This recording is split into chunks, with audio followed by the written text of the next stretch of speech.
The topic is Democracy on the Horn of Africa, Part 2, indicating that we've already dealt with some of the implications for the Horn of Africa with some of the recent developments. And we have on this particular segment Masai and Dr. Nagatu to talk about some of the issues dealing with democracy not only on the Horn, but democracy in the country of Ethiopia itself. Of course, Dr. Nagatu, I think we promised you that when we came back, we would give you an opportunity to continue talking about some of the issues that you see being significant on the Horn of Africa and Ethiopia at this time.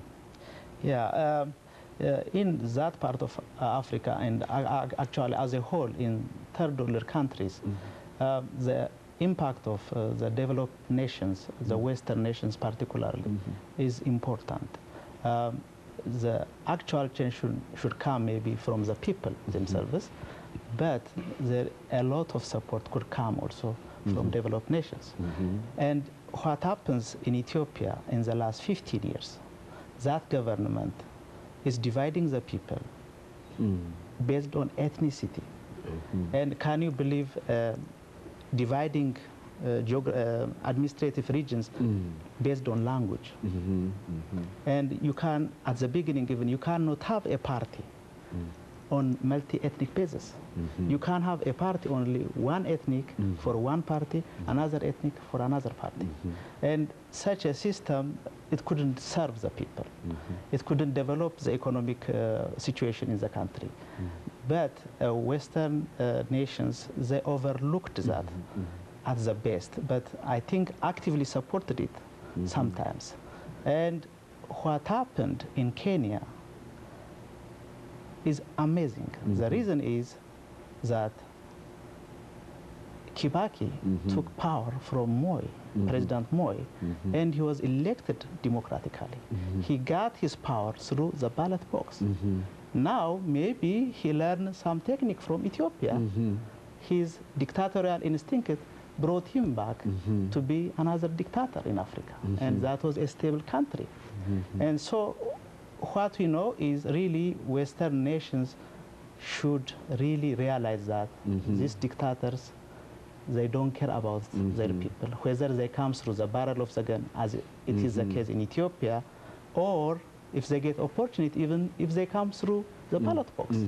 So the best thing really to help the people of East Africa is to ally America, like here we are, or Western nations in West Europe, to support the people rather than the governments. And we cannot have a strategic alliance with dictators. There may be some tactical things. Here we are fighting terrorism, but a terrorist country which is terrorizing his own people cannot bring us good citizens in that country. There may be a fertile ground for terrorism in those countries. So how can America, or in all its financial resources, fight the whole world if the whole world is full of dictators?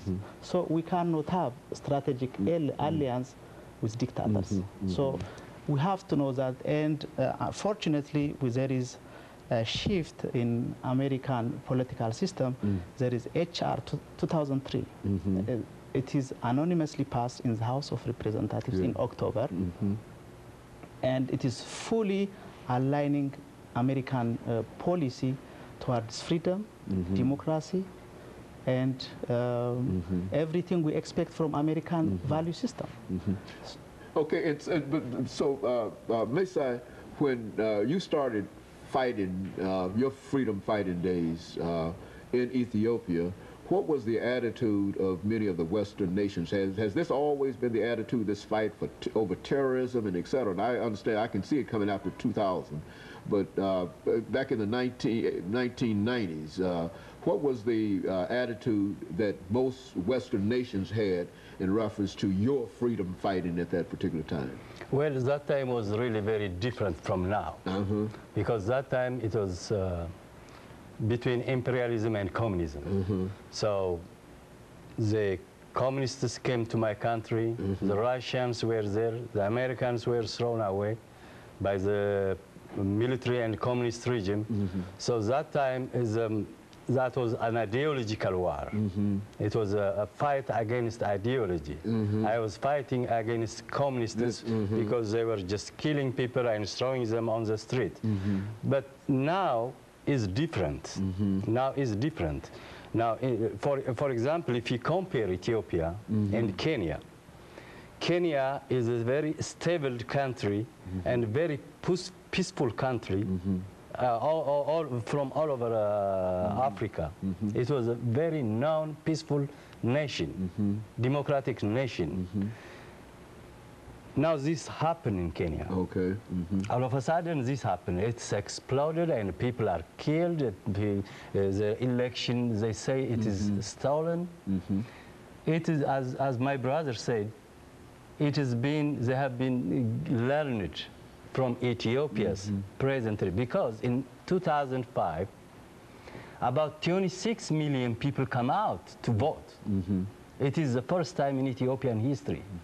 Ethiopia was ruled by kings, so it was our first test of democracy. And they proclaimed there is a democracy. They tried to deceive the world there is democracy in my country. And when it comes against them, the democracy they open, they come against them because people come out and show about 95–97% of the people voted against the present regime.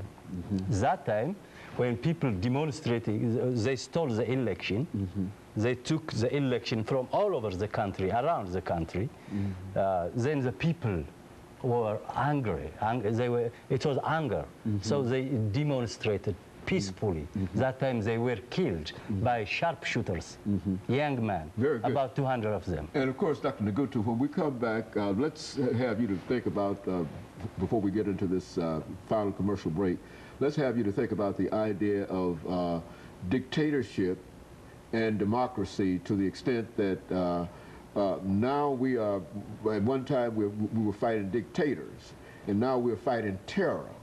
Now, both of those are justifications for whatever the policies that we have, you see. Now, how do you see the difference between fighting terror and fighting dictators? Is there any great, and of course we're getting ready for our commercial break, and then I want you to address that when we come back, and we'll be back with our audience following this very, very short commercial break. Any questions?